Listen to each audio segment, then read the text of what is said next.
사자한테 쫓기는 얼룩말은 위궤양이 안 걸린다는데 왜 우리는 중요한 프로젝트나 시험 같은 것 때문에 밤새 속이 쓰릴까요? 오늘 우리가 함께 파고들 자료가 바로 이 질문에서 시작하더라고요. 김주환 교수의 내면 소통이라는 책의 핵심을 다룬 자료들인데요. 우리 뇌가 스트레스에 어떻게 반응하는지, 그리고 그 스트레스를 다스리는 마음 근력, 이걸 어떻게 키울 수 있는지에 대한 통찰이 정말 놀라웠습니다. 맞아요.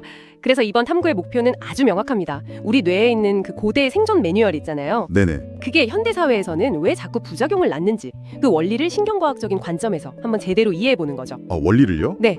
그리고 여기서 한 걸음 더 나아가서 이걸 극복할 수 있는 구체적인 훈련법, 그러니까 마음 근력의 3가지 요소를 파악하고요. 이게 단순히 스트레스 관리 기술이 아니라 우리 존재 자체를 돌아보게 하는 어떤 철학적인 기반이랑 어떻게 딱 만나는지까지 들여다볼 겁니다. 네, 바로 그 지점이 정말 소름 돋게 흥미로웠어요.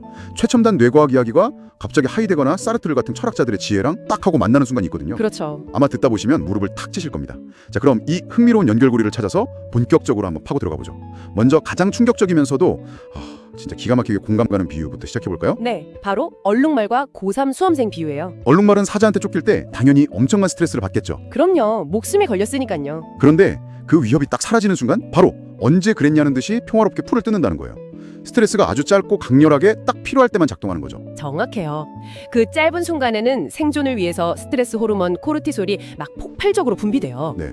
그러면서 소화나 면역 기능처럼 당장 급하지 않은 시스템은 잠시 스위치를 내리는 거죠. 사자 앞에서 소화가 잘 될 필요는 없으니까요. 그렇죠. 근데 위협이 사라지면 모든 게 언제 그랬냐는 듯 정상으로 돌아옵니다. 문제는 우리 인간이에요. 자료를 보니까 고3 수험생에게 대학 입시라는 스트레스는 이거 몇 년 동안이나 나를 쫓아오는 보이지 않는 거대한 멧돼지 같은 거예요. 그 멧돼지가 사라지질 않으니까 우리 몸의 비상벨이 꺼지질 않는다는 거군요. 바로 그겁니다. 그래서 만성적으로 소화 기능이나 면역 기능에 심각한 문제가 생기는 거고요. 특히 저는 그 면역력 이야기가 정말 충격적이었어요. 스트레스가 우리 몸의 암세포를 막아주는 NK세포랑 T세포 있잖아요. 네, 중요한 세포들이죠. 이것들의 숫자랑 질을 모두 떨어뜨린다고요. 자료에 나온 연구 결과를 보니까 하룻밤에 잠을 4시간만 자도 NK세포가 70%나 감소한다고 하던데? 헉! 정말 무서운 수치 아닌가요? 정말 그렇죠. 근데 여기서 아주 기이한 역설이 하나 발생해요. 만성 스트레스가 면역 체계의 조절 능력을 망가뜨려서 결국 우리 면역 세포가 자기 자신을 공격하는 병, 자가 면역 질환을 유발할 수 있거든요. 류머티즘 관절염이나 루푸스 같은 것들이요? 네, 맞습니다. 그런데 이 자가 면역 질환을 치료하는 데 쓰이는 가장 강력한 약물 중 하나가 뭔지 아세요? 뭔데요? 바로 그 스트레스 호르몬인 코르티솔 성분의 스테로이드예요. 잠깐만요. 지금 스트레스 때문에 생긴 병을 그 스트레스의 원인 물질로 치료한다고요? 네, 아니 그게 말이 되나요? 이건 정말 모순처럼 들리는데요? 바로 그게 핵심입니다. 급성 스트레스 상황에서 코르티솔은 면역을 잠시 억제하는 역할을 하거든요. 자가 면역 질환은 면역계가 너무 과도하게 폭주하는 상태니까 이 코르티솔 성분의 약으로 그 폭주를 강제로 억제하는 거예요. 말하자면 불을 끄기 위해서 그 불을 일으킨 성냥을 다른 용도로 쓰는 셈이죠. 스트레스가 병을 주고 또 그 스트레스 호르몬이 약이 되는 이 역설, 이게 바로 우리 몸이 얼마나 섬세한 균형 위에서 작동하는지를 보여주는 대목입니다. 결국 스트레스가 우리 몸을 망가뜨리는 건 알겠는데 그 근본적인 원인이 뇌 안에서 벌어지는 어떤 싸움 때문이라고 하더라고요. 뭐랄까, 시소놀이처럼요? 네, 정확히 보셨어요. 우리 뇌의 시소라고 할 수 있는 편도체와 전전두피질, 이 둘의 관계가 이 모든 문제의 중심에 있습니다. 편도체와 전전두피질이요? 네, 편도체는 감정과 공포를 담당하는 원시적인 경보장치라고 생각하면 쉽고요. 전전두피질은 이성적인 판단과 계획을 내리는 우리 뇌의 CEO라고 할 수 있죠. 경보장치와 CEO, 딱 들어오네요. 그렇죠. 야생에서 멧돼지를 딱 마주쳤어요. 그러면 경보장치인 편도체가 즉시 활성화되고 CEO인 전전두피질의 기능은 잠시 멈춥니다. 멧돼지를 어떻게 할지 분석하고 있을 시간이 없으니까. 그럼요. 일단 도망부터 가야죠. 네. 문제는 현대사회의 만성적인 스트레스, 예를 들어서 끝없는 업무 이메일, 마감 압박, 인간관계 갈등 같은 것들이 이 경보장치를 계속해서 울리게 만든다는 거예요. 경보가 계속 울리니까 CEO는 제대로 일을 할 수가 없는 거죠. 이성적인 판단력은 흐려지고 충동적으로 변하고 감정 조절이 안 되는 상태가 지속되는 겁니다. 듣다 보니 좀 절망적인데요. 그럼 우리는 그냥 이 고장난 경보장치를 평생 안고 살아야 하는 건가요? 이 시소는 한번 기울어지면 끝인 건지 자료에서 뭔가 해결책을 제시하나요? 다행히도 희망은 있습니다. 자료에서 가장 강조하는 부분이 바로 뇌는 변할 수 있다는 점이에요. 신경 가소성이라고 하죠. 네네. 편도체와 전전두피질 사이에 기능적 연결성을 강화하는 훈련을 통해서 우리는 이 시소의 균형을 되찾을 수 있어요. 마치 헬스장에서 근육을 키우는 것처럼 뇌 회로도 단련할 수 있다는 거죠. 와. 여기서 바로 마음 근력이라는 핵심 개념이 등장합니다.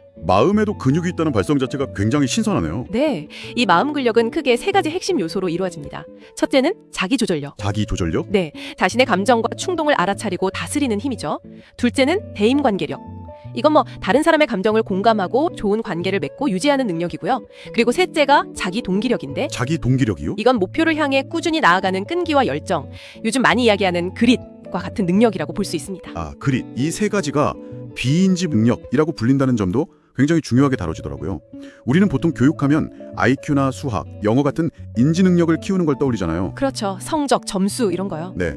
그런데 자료는 AI가 인지 능력의 상당 부분을 대체할 미래에는 인간에게 정말로 중요한 역량이 바로 이 비인지 능력이라고 주장해요.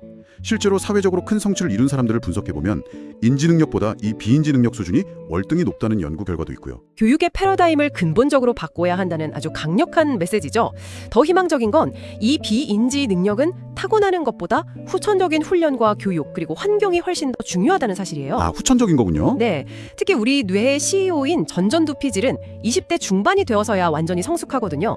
반면에 경보장치인 편도체는 훨씬 일찍 발달하고요. 아, 그래서 청소년기에 유독 감정 조절이 어려운 거군요? 바로 그거예요. 뇌 발달상 너무나 당연한 현상인 거죠. 와, 전국의 모든 부모님들이 지금 무릎을 탁 치셨겠네요.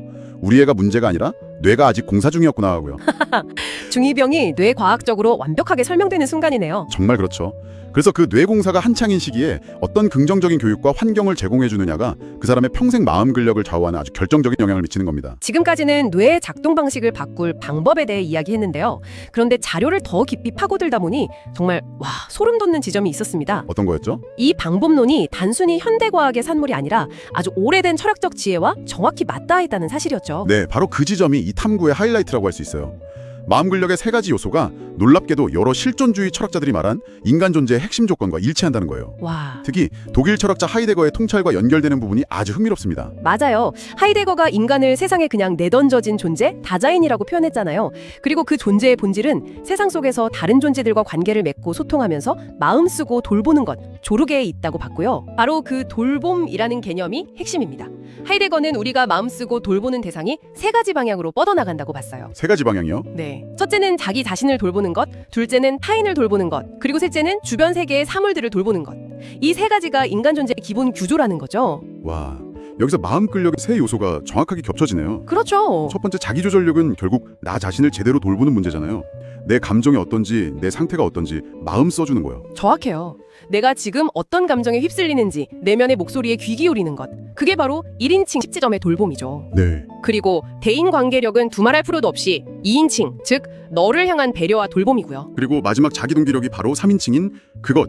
그러니까 내 주변의 사물과 세상의 일에 대한 관심과 열정으로 연결되는 거군요. 맞습니다. 이건 정말 뇌과학이라는 최첨단 현미경으로 인간을 들여다본 결과랑 실존주의 철학이라는 거대한 망원경으로 인간 존재를 탐구한 결과가 같은 지점을 가리키고 있었다는 거잖아요. 맞아요. 사르트르나 마르틴 부버 같은 다른 철학자들도 조금씩 다른 용어를 썼을 뿐 인간 존재를 결국 나 자신, 타인, 그리고 사물 세계와의 관계라는 이 세 가지 범주로 나누어 설명했어요. 이건 우연의 일치가 아닙니다. 우리가 마음을 단련해야 할 방향이 바로 이 세 가지 기본적인 관계축에 있다는 걸 보여주는 강력한 증거가 되는 거죠. 와. 결국 신경과학이 밝혀낸 뇌훈련법이 수천 년간 철학자들이 고민해온 어떻게 살아야 하는가라는 질문에 대한 하나의 구체적인 답이 되는 셈이에요. 이건 단순히 스트레스를 줄이는 기술을 배우는 게 아니라 말 그대로 더 나은 존재가 되는 법을 우리 뇌에 각인시키는 훈련이라고 할 수 있습니다. 정리해보니 그림이 아주 명확해지네요. 우리의 뇌는 수만 년 전 원시시대에 최적화된 생존 프로그램을 가지고 있어서 끊임없이 비산벨이 울리는 현대사회의 만성 스트레스에 아주 취약하다. 네, 취약하죠. 하지만 이건 바꿀 수 없는 운명이 아니었던 거고요. 그럼요.